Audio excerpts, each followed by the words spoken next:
Hey guys, it's Casey with Truth Out Loud Ministries, Churches of Truth Out Loud, and I'm coming at you with Connect the Dots. La la la la. All right, we're going to connect the dots between Epstein, Charlie Kirk, Trump, Erica Kirk, TPUSA, Israel, America, Gaza, Kusher and the Board of Peace, and Christianity. So buckle up because it's going to be a wild ride, all right? So I know we've all heard a lot about these characters lately and over the past several years, but have we actually connected the dots between them all yet? We all know the individual stories, but have we connected the dots that connect them? And so that's what I'm hoping to do here in this report. So pay attention, all right? I can't stress that enough. Pay attention, okay? And know that this is not a conspiracy theory, although I'm not discounting that there's some conspiracies taking place. Okay, so know that. And if you're getting your news from the mainstream media still, and that's it, then you're really about to be shocked, okay? So I want you to just know this, that as I unfold some of this stuff, I will not be doing like a deep dive into every single topic here, just for the sake of the time. I do have more information on it all, but again, we don't have that kind of time. So I'm going to try to just stay on point, stay focused, and connecting these dots, all right? So understand what I'm about to report does not have a direct effect, does have a direct effect on Christianity as we know it, all right? That's the important thing to know, that this does have an impact on Christianity. And that's what we will see as I come to the end of this report. So please just hang in there. And it's really going to have a lot to do with how we practice our faith here in the West. And so I will pay close attention and then also watch this as quickly as possible in case this video is flagged or gets taken down for some reason. And also be sure to like and share this video, as this will just help get this information out to others, okay? So really, we need to prepare ourselves. We need to be in prayer, and we need to do it quickly. Time is of the essence. We are running short on time, all right? Know that. We don't have a lot of time to linger, all right? So let's get started and connect the dots. First, let's start with Epstein, okay? Clearly, Epstein was involved in some sort of black market, sex slave, pedo ring, blackmail scandal. Now, understand that I'm going to be using abbreviations and other terminology to try to prevent flagging from happening. So when I say pedo ring, that what I'm talking about is people who like children a little too much, if you get my drift, okay? So try to just keep up with that. I can't say certain words because of censorship, all right? So we know, again, Epstein was involved in some sort of a black market sex scandal, sex slave, pedo ring, blackmail scandal. And so he reportedly unalived himself, and I'm going to say that is not true. All right, there's a photo of him in that unalived state. Try to follow me, okay? And in this photo, he's actually alive. And there's evidence of this. It's based off a mortician's report. Now, not the mortician's report, but a mortician's report. And this mortician, she states facts that within seconds of a person no longer living, the blood stops flowing, and the blood that is pushed to the surface of the face and the body stops, and that body and that face begin to become pale almost instantly. That's what she claims. Secondly, when someone is no longer alive, the muscles relax through their entire body, including the face, and the mouth will not remain in the closed position because the muscles relax. So the mouth opens at that point in time. Again, this is almost immediately and instantly upon being unalived. Okay, and so when we see these viewings at funeral homes and the mouth is closed, that's because the mouth has to be wired shut. And those are just two facts. This mortician gave several facts. I'm just sharing a couple with you. Again, we're just trying to get to the point of it all right? So if you combine that conspiracy with the fact that a minute is missing from the surveillance footage that the FBI has tried to mark off as a normal, regular occurrence, okay? Like it's normal every day for a minute to just disappear from the surveillance cameras, which would be convenient in this case, and also for anyone else that wanted to try to sneak something by within a minute's time. So I have to believe what the truth is that this dude is still alive, okay? And it seems clear to me that Israel's also tied, or excuse me, Epstein is also tied to Israel's Mossad, okay? There seems to be a photo circulating with him in a Mossad's t-shirt, okay? He's wearing one of their t-shirts. And there's also a very convincing photo that's surfaced from a drone in Israel of him exiting a car since his unaliving. Excuse me. Okay, so let's move on. Let's brief on Charlie Kirk. Okay, he had a huge influence over young people and the Christian audience. It has been said that he could likely be this country's president someday, and I wouldn't have been shocked if it would have happened. As I've said before, Charlie was a voice calling out in the wilderness. Charlie was beginning to see some of the truths going on with Israel that we're going to discuss more as we continue. There are reports that Charlie wasn't allowing Bibi Netanyahu to influence him, and he didn't care about losing the Israel donor funding that was coming in. He didn't care about that. He was staying true to his morals and his ethics. And so as Charlie was beginning to speak out about this, his life was taken, and there has just been a huge cover-up of evidence and quite the goat rodeo ever since, if any of you are following that or paying attention. So let's brief on Trump. And I know he's so many of y'all's golden boy, okay? And some of you are probably already starting to build up walls in your mind right now as I speak, or maybe even already exited the video. I will say that I do believe he was the lesser of the two evils, but I don't trust him. I trust Jesus. Men fail. Trump's a man, and I just can't put my faith in man. So part of his campaign was that he promised us the Epstein files and has yet failed to deliver them. And let's be honest with ourselves, it's not the gossip of the list so much that we are interested in, but more the fact that we want to see people reap what they have sown. We want accountability, judgment, and justice for the sake of all the victims. The withholding of the list is an outrage. You know, what if it was one of your own children or a family member that happened to be one of these victims? You know, look at it from that perspective. And so what do we get from Trump when this matter is brought up?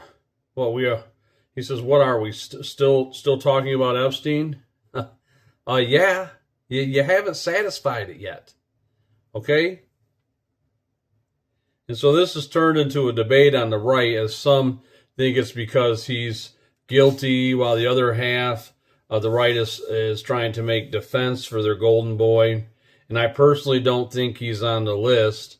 I do believe that something else is swaying his decision that is contrary to our desires and interests. Mr. Trump he has a different vice, okay?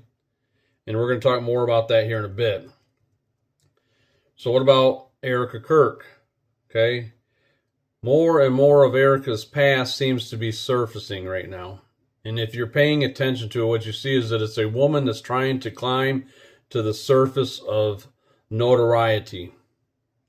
She's trying to establish a platform. She's attempting to climb a ladder and make a name for herself on a national level. she's got her hands in a lot of different roles and areas as she's doing this. This is what we're seeing surface from her past right now. Not to mention a number of things and connections that just don't make sense. All right. The story is she whimsically met Charlie. It's such a magical story if you hear it told, and I quite frankly don't buy it.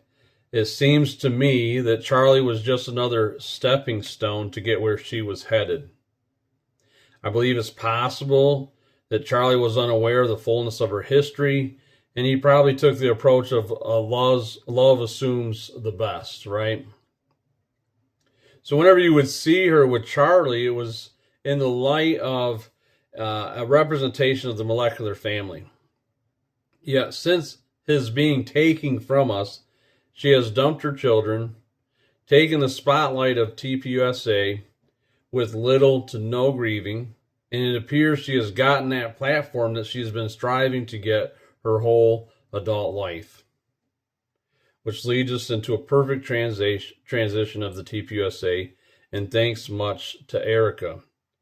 They have appointed to the chair board or some sort of higher up position, not 100% clear of the actual titles, but several higher ranking Scientologists have been appointed to leadership roles in that organization. And I covered this actually in a previous video.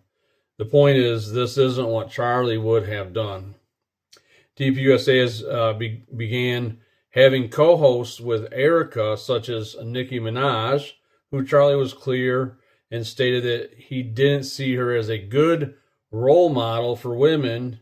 And most recently, at the second annual International Conference on Combating Anti-Semitism, quite the name there, they used a number of clips and footage of Charlie Kirk at the TPUSA rallies showing support of Israel. These are older clips, obviously. And they included his removal clip as part of that rally. That was a mere propaganda attempt. Know that. When the truth of the matter is that Charlie was turning away from that stance just weeks before his going home.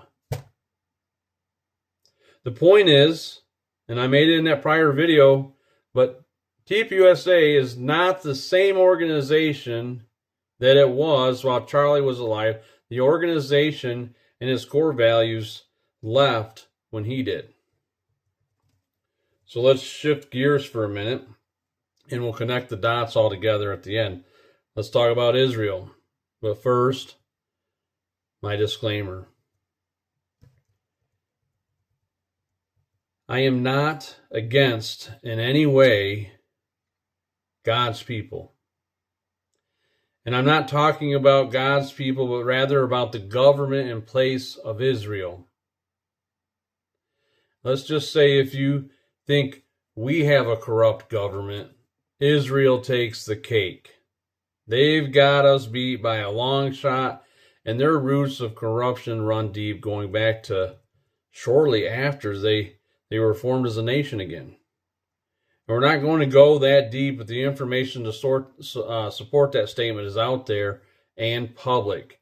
Look at some of the files that have been released in regards to the JFK assassination, and even some things that have been released around the 9/11. Okay, you have fun, do some reading. Okay, see what you uncover.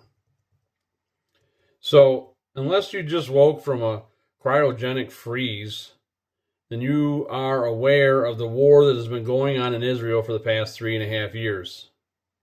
First, I find it hard to believe that they didn't have defenses ready and able to handle that initial attack, stopping it in the beginning before it spread like it did. But if it didn't spread like it did, then they wouldn't have the support from us or other nations for their retaliation. We wouldn't be able to justify it in our minds. And if you don't believe me, look at what they've done with the Gaza Strip. It has been leveled or demoed, depending on your perspective, but we'll talk more about that in a bit. In addition to that, Iran and some of these other countries that are near Israel have been ineffective at even phasing them. And I saw a report back in the 90s that rated Israel's national army and defense to be third in the world, and I'm sure that it's done nothing but improve since then.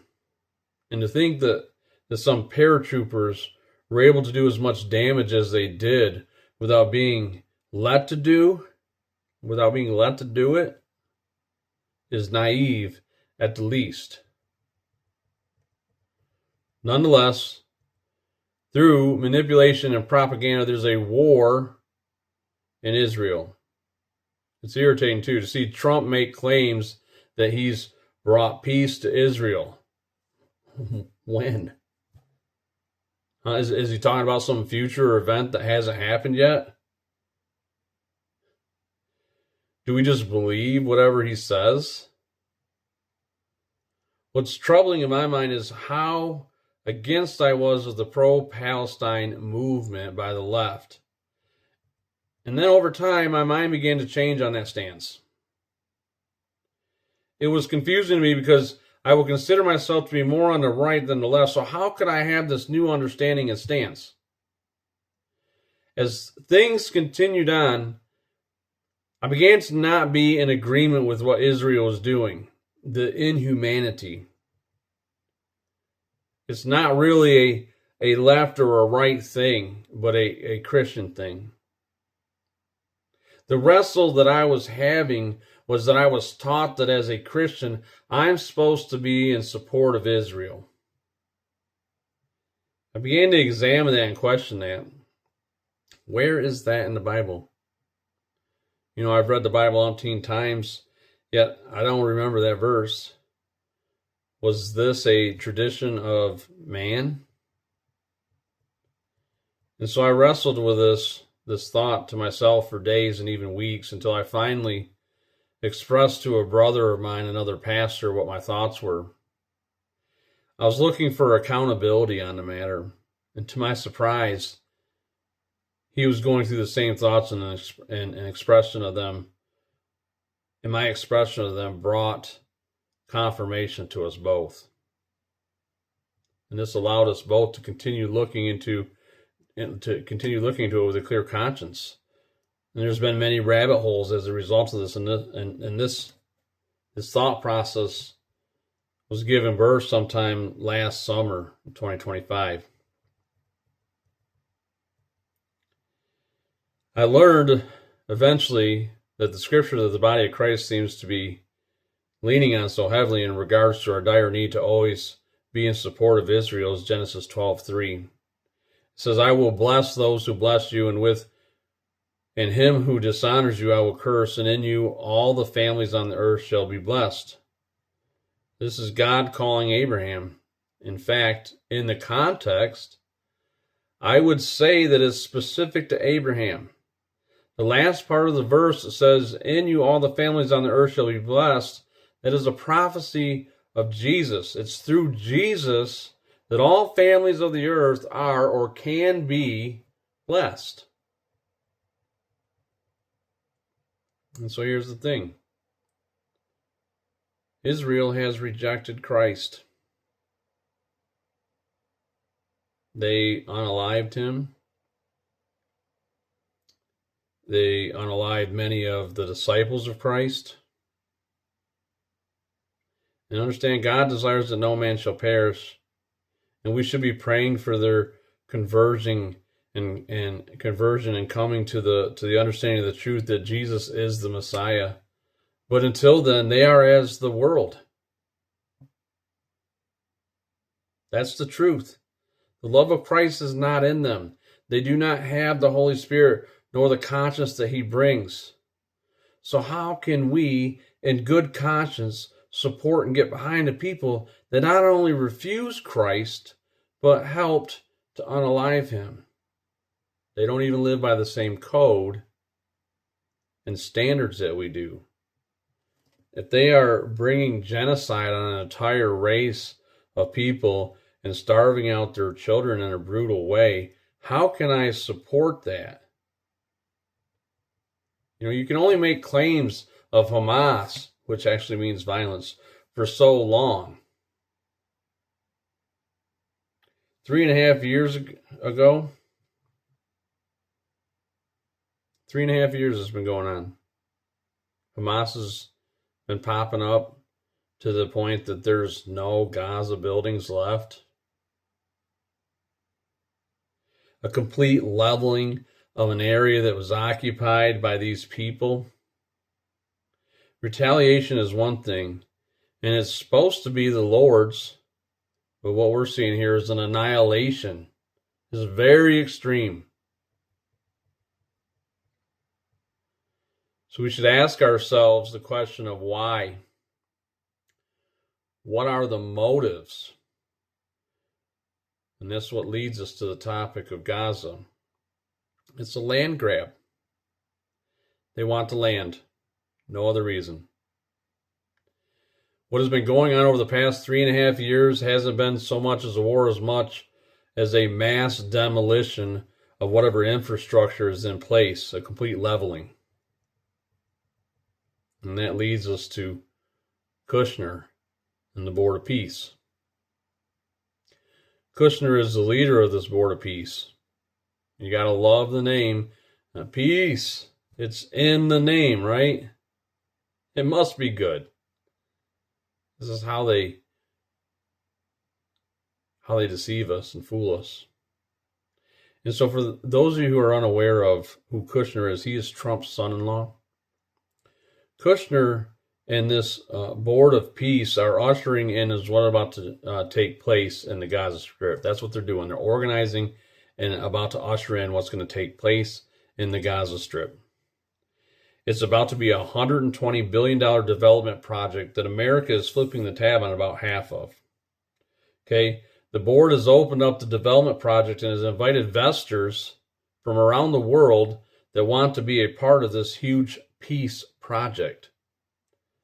The plans have already been drawn up, and it's to be a huge smart city with the most advanced AI center in the world with shopping and resorts. It's going to be wonderful. I can't wait to vacation there. It's sick. All at the expense of complete genocide and annihilation of an entire race of people. Board of Peace is the propagandic label put on the invasion and takeover of a territory.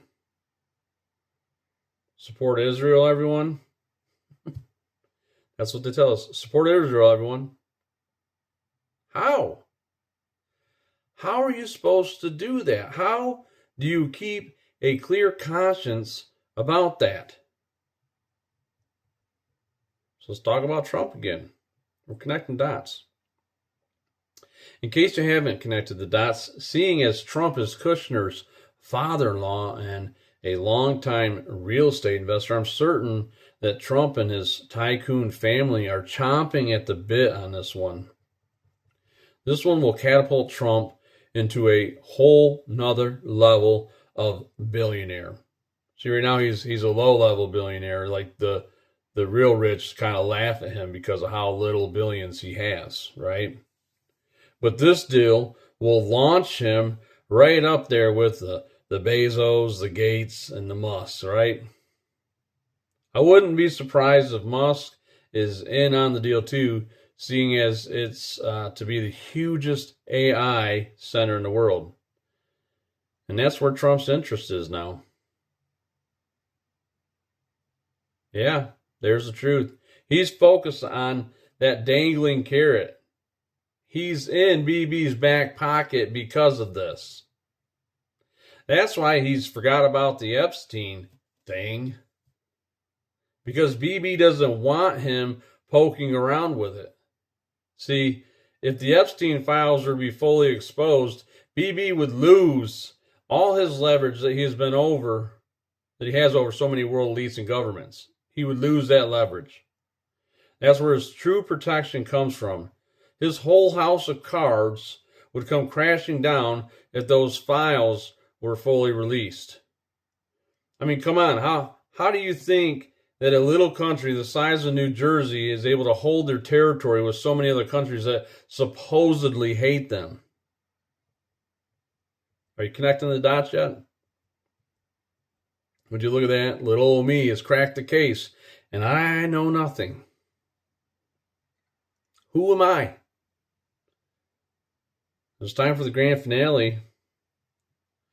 How does this connect with us Christians? What's it have to do with us?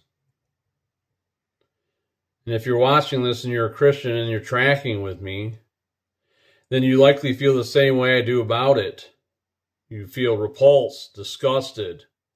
You have a righteous anger coming over you that even saddens you. And that's the point. If us Christians were to be exposed to this level of truth, we would all feel the same way, and Israel would lose the Christian support. The fact of the matter is that they need our support. We carry that much weight with our convictions. Enough to sway a country's opinion, and we saw that in the last election. This country doesn't want to submit to Satan and his perversity and wickedness. So they've reverted back to their deceptions and their deceptive ways. At the second annual International Conference on Combating Anti-Semitism, as I mentioned earlier, Bibi announced that they need the Christian support. They are rallying in an effort to get 10,000 churches to support and join this movement. The sad thing is that most of the churches don't know all the dots connecting and will blindly go into supporting them because of traditions of men that say to support Israel at all costs. It's biblical. That's what we do. When you see the fact that in order to support Israel, we as Christians have to lay down every ethic and moral fiber that we are supposed to carry in order to do so. So what does Israel do when you don't support them? They label you as an anti-Semite or an anti-Zionist, which is a huge deception of the devil. My role as a Christian is to support Christ and other brothers and sisters of the faith. Beyond that is to encourage and draw others to the light that we carry. Not get out behind darkness. Bibi is attempting to infiltrate the church body as a whole right now through this deception, while labeling the truth speakers, the mouthpieces of the true living God, as anti-Semite, which really rings the undertones of not supporting God. If you get too big of a mouth that they can't control it, a coincidental accident will happen. Until then, they will operate through false labels and censorship. Bibi couldn't infiltrate and control TPUSA until a particular person was out of the way. Now it's going in his favor. I know a few other ministries with a bigger platform that he is controlling and manipulating currently. And he's got to our commander-in-chief of this nation that us Christians put into office and prayed for. He sinks his teeth into whoever has vices, whether it's kinky sex, drugs, power, or money. Bibi is a master manipulator. Once he has his teeth into the church, he can do what the devil does, which is divide, and a house divided cannot stand. If it goes on long enough, the true Christian faith, the one that will be persecuted for speaking the truth, will be forced underground. Don't think this is too far-fetched or very far off in the distance. The pretender church, the pretender church may still be out there. You know the ones I'm talking about, the ones that just ride the pews on Sunday. They have their ears scratched, get fed some cotton candy, are taught traditions of men rather than the truth of the scriptures. The one that is full of feel-good, hyper-grace, follow your heart, full of programs, but at the end of the day bears no fruit. They don't seek the Lord. They expect the church and the pastor to do it for them, and they're a chameleon because they blend so good with the world. It's time to wake up, church body. The Spirit is calling us to attention. Get out and get some oil for those lamps. Get yourself ready. Start working out your salvation with fear and trembling. Get those spots and wrinkles out of your wedding garments. He's calling us to action. He's calling us to stand for truth. He's calling us to start shining our lights and take the bushels off them. Do not let the world deceive you. The world is full of deception. Begin to dial back your connection to the things of this world and start drawing near to God so He can shape you. The Bible is unfolding before our eyes and is doing it rapidly. It's unfolding so fast it almost seems as if they're using the Bible as a script. Do not fall for the great deception. The only way that you can avoid it is to turn to Jesus. Learn His voice. What did He say? What did He do? Know that it's the only hope any of us have, and I can't do it for you. You can't be lazy about it. And this isn't to scare you. This is to prepare you. I thank you again for tuning in. I'd ask that you would please give this video a like and that you would share it with someone if you found it helpful. Bless you all.